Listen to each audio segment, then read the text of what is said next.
avec l'implantation de la majeure partie des manifestations, donc avec une première partie dédiée aux jeux d'enfants, où la proposition est vraiment de travailler à l'échelle de l'enfant, tant sur les volumétries, donc avec des modelés de terrain en boule, en bosse, en creux, et également sur les couleurs, autant de formes qui peuvent accueillir autant de diversité d'animations. Donc on observe les petits jeux de ballon, les terrains de skate, les petits squares dédiés aux plus petits.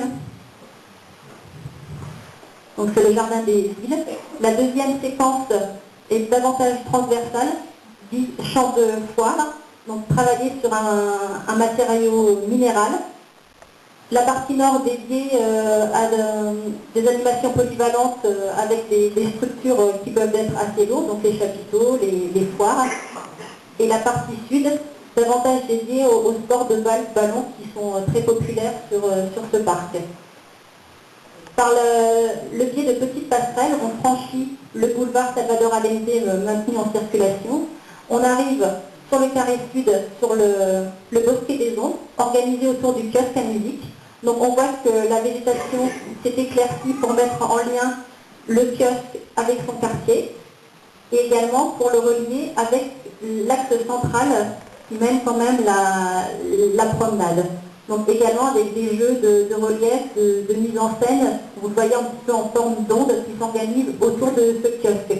Toujours dans ce souci d'avoir des manifestations de plein air et également adapter l'environnement aussi, donc les petits gradins pour accueillir les spectateurs.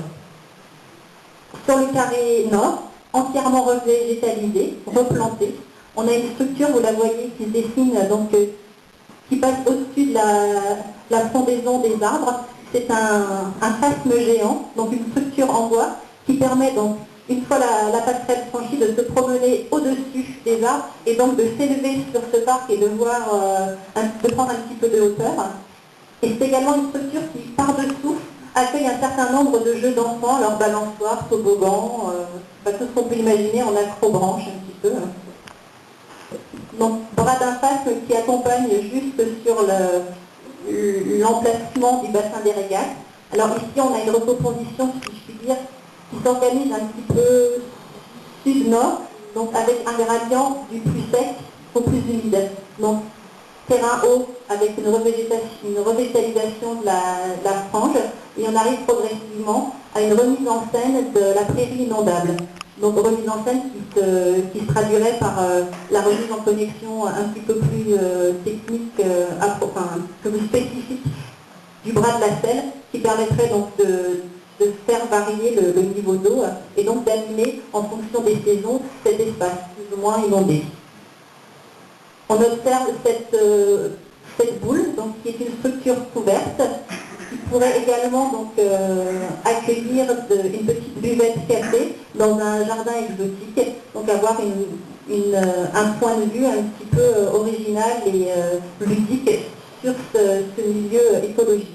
Donc également est détaillé donc, tout un travail de recherche